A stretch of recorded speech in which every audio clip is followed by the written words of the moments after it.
Hoy hablaremos nuevamente de la carta astral. De seguro ya sabes que hay muchísimos libros y videos que te enseñan a leerla. Algunos son muy buenos, otros no tanto. Pero como en todo aprendizaje, lo más normal es que al inicio te equivoques. Por eso es que luego de revisar cientos de cartas astrales y aprender de diversas escuelas, astrólogos y textos, te enseñaré algunos errores que logré identificar y cómo pude mejorarlos. Así que si quieres aprender a leer tu carta astral, esta información te será de gran utilidad. ¡Let's go! Empecemos por esto. Aunque hablamos de leer y parezca obvio, no es lo mismo leer un libro, una partitura o una carta astral. Cuando lees un texto, cada palabra tiene un significado bien definido, más o menos concreto, pero siempre sabemos a qué se refiere, específicamente de qué nos habla. Algo parecido ocurre con las partituras o las matemáticas, en las que ya no hablamos de cosas tan concretas, pero cada signo tiene un significado bien definido. Chévere. Pero ya te diste cuenta que esto no ocurre con la carta astral, porque no está escrita con palabras o signos, sino con símbolos. ¿O acaso tú ves palabras escritas aquí?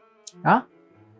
Entonces, ¿cómo puedes leer algo que no tenga un significado único? Esa es la cuestión, Benjamín. Esa es la cuestión. Como bien vimos en otro video, los símbolos astrológicos hablan de principios que son en sí indefinibles, de una realidad que va más allá de lo material, de lo observable y de lo medible. Por eso es que los símbolos nos hablan de diversas dimensiones de la vida humana. Te doy un ejemplo. Para la astrología, la luna nos puede hablar, por ejemplo, de lo receptivo, la maternidad, el apego, pautas de respuesta emocional, el amamantar, lo tierno, la alimentación, el hogar, la replicación celular, los clientes de un negocio, el hospedaje, un útero y literalmente un interminable etcétera. Para alguien que está empezando, esto puede parecer confuso. ¿Qué tiene que ver el apego infantil con una cueva, la alimentación y con la replicación celular? Por eso es importante capturar lo esencial. Interiorizar las pautas generales en lugar de memorizar cientos de descripciones. El error reside en que siempre interpretes la luna como tu mundo emocional, tus condicionamientos infantiles o tu mamá. El error está en que tomes a la hermosa luna, enigmático símbolo preñado de incontables significados, y la encasilles dentro de un puñado de conceptos. Es a causa de esto que con el tiempo y con un poco de práctica te podrás ir dando cuenta de una gran verdad. La luna, la casa 5 o Sagitario no significan solo lo que dicen los manuales, porque la astrología nos habla de la vida misma desplegándose, la cual no puede ser delimitada por palabras. Los significados nunca se acaban. Y ahora recuerdo a Gustavo Asterio Becker. No digáis que agotado su tesoro, de asuntos falta enmudeció la carta. Podrá no haber buenos intérpretes, pero siempre habrá símbolo y poesía. Y a propósito de poesía, creo que esto te hará mucho sentido. Interpretar el lenguaje astrológico se asemeja más a interpretar un sueño, un símbolo sagrado o un mito que leer el significado explícito, concreto y literal de un texto. En conclusión, el primer error es que te quedes solo con las definiciones o recetarios astrológicos y que olvides que la astrología trabaja en una dimensión súper abstracta y de infinitos significados. De ahí que una carta astral nunca se puede acabar de leer, porque puede dar tanta información como la conciencia del astrólogo sea capaz de captar.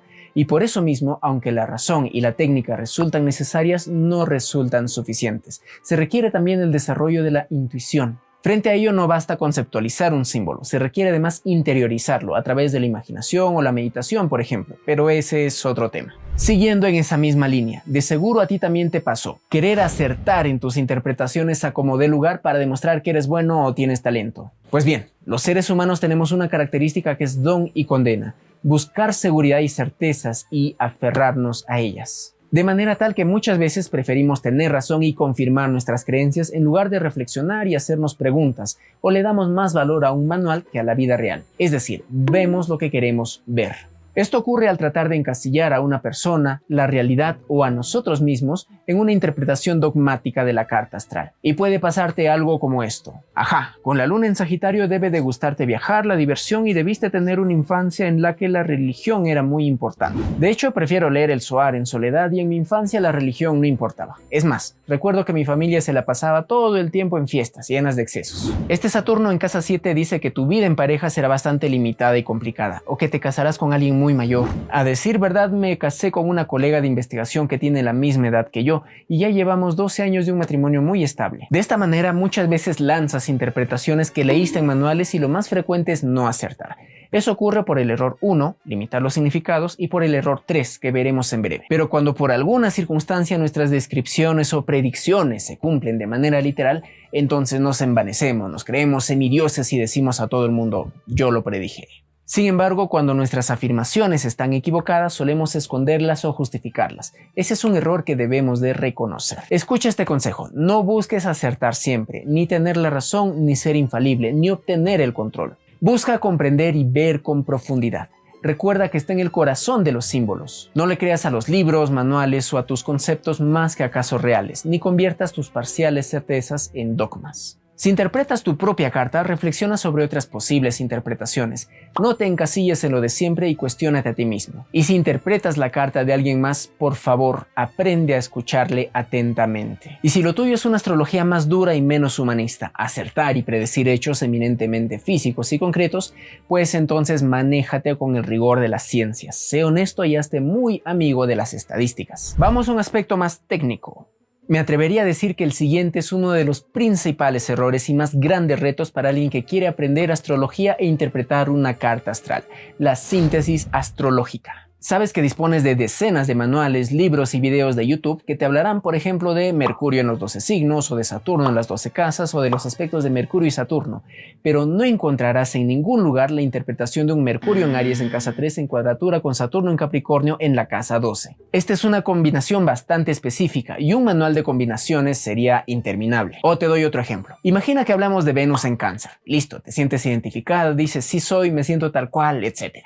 Si bien hay una serie de características propias de este emplazamiento, no es lo mismo un Venus en Cáncer en casa 11 que en casa 8, en cuadratura a Plutón que en trígono a Júpiter. Y eso es lo básico y evidente, la famosa combinación planeta, aspecto, signo y casa. Sin embargo, hay algo aún mucho más importante. Para llegar a la síntesis resulta imprescindible considerar regencias y dispositores. Nos ponemos más técnicos. Por ejemplo, en el caso anterior de Venus en Cáncer, es crucial observar también a la Luna, por ser regente de Cáncer y dispositor de Venus, porque esto variará si está en casa 7 o si está en la 12, si está en Tauro o si está en Escorpio. Es más, al hablar de Venus, las casas con cúspides en Tauro y Libra serán significativas para entender mejor este planeta. Y de esta manera ocurren dos cosas. Primero, encontramos relaciones más directas que permiten precisar mejor la interpretación, encontrando marcados matices o ambivalencias. ¿Qué tan tierno y romántico es un Venus en Cáncer en conjunción a Saturno, o en la casa 8, o bajo la disposición de una luna en Aries? Segundo, la carta vuelve a ser un todo orgánico, más que la suma de sus partes aisladas,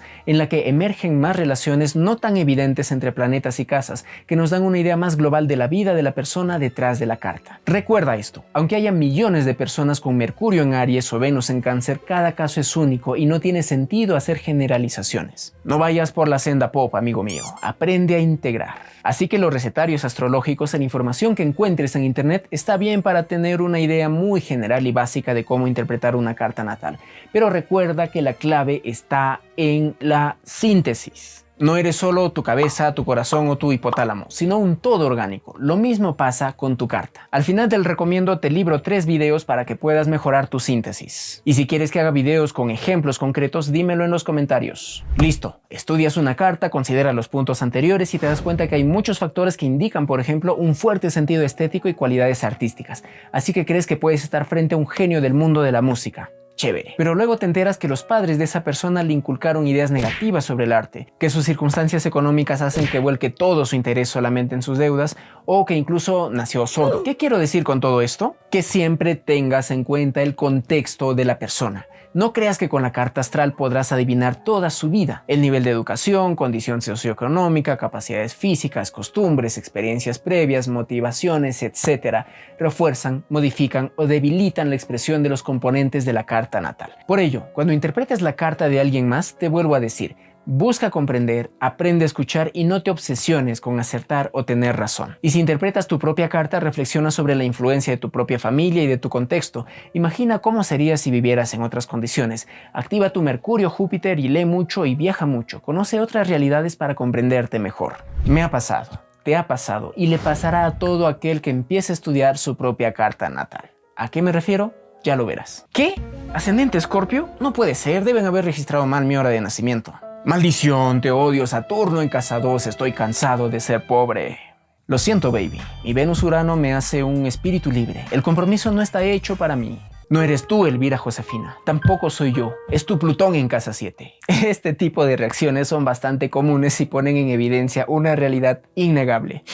Hay algunas partes de nuestra carta natal y de la vida que nos cuestan más asimilar y vivir, las cuales negamos y frecuentemente proyectamos en otros. Pues bien, los símbolos astrológicos se expresan además en diferentes niveles de conciencia, desde las expresiones más funcionales, adaptativas y creativas, hasta aquellas más disfuncionales, inconscientes y hasta patológicas, lo que Howard Sass-Portas denomina la degradación de los arquetipos. Y esta es una cuestión psicológica evidente. Tendemos a justificar aquello que nos cuesta comprender y vivir. Soy así porque Marte esto, porque Urano aquello. Sin embargo, tengo que decirte que los planetas no tienen la culpa de nada ni te hacen nada, salvo reflejar aquellos puntos que requieres trabajar. Normalmente las personas echan la culpa de sus pesares a otras personas o a sus circunstancias.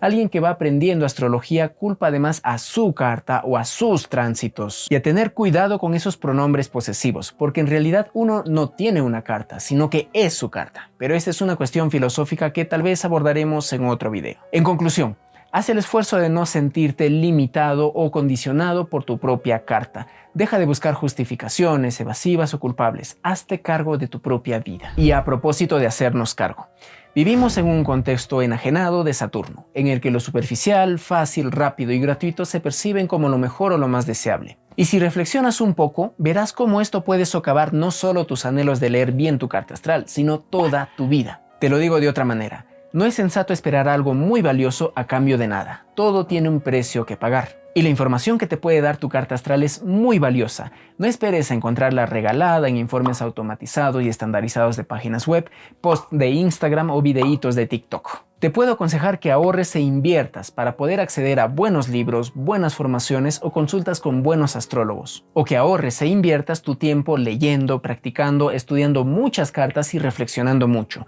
Y en esa misma línea veamos el último punto. Hay tutoriales para interpretar tu carta astral, como los hay para aprender primeros auxilios o para prepararte un arroz chaufa. Pero la verdad es que el aprendizaje de la astrología es un largo y exigente proceso. La astrología no es ni vana, ni fácil, ni rápida. No te engañes. No aprenderás a leer tu carta astral en 20 minutos, ni con un único video, ni con un único manual. Sé que con este tipo de afirmaciones no me ganaré la simpatía de las multitudes, pero al cabo que ni quería. Pero alguien te lo tenía que decir. Imagina esto, no puedes hacerte un examen médico, ni diseñar el plano de tu propia casa, ni pilotar tus vuelos tú mismo. O bueno, puedes hacerlo, pero... Mi primera chamba. Por eso siempre es recomendable buscar un astrólogo fiable que te pueda ayudar a conocer tu propia carta. Al fin y al cabo es su trabajo, se ha especializado en eso. Y digo fiable porque sí, hay harto astromagufo por ahí. En fin, un par de cosas para terminar. Primero, recuerda que la astrología es en parte ciencia, en tanto rigor, método e investigación empírica, pero es también un arte, en tanto técnica e interpretación de aquello que anima la vida, la psique y se escabulla la razón.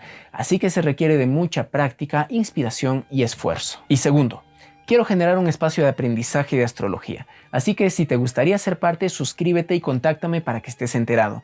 Mientras tanto, te recuerdo que puedes contar conmigo si anhelas una consulta astrológica. Todo maestro empezó siendo aprendiz. Gracias por estos minutos de tu vida. Sigue a tu estrella y ve hacia adentro. No olvidé los 3 libros que te prometí. Son estos: Los símbolos del horóscopo, Manual de técnicas de síntesis astrológica, Textos de astrología racional. Y para seguir aprendiendo, necesitas tener una visión más profunda de la astrología. Te lo cuento en este video.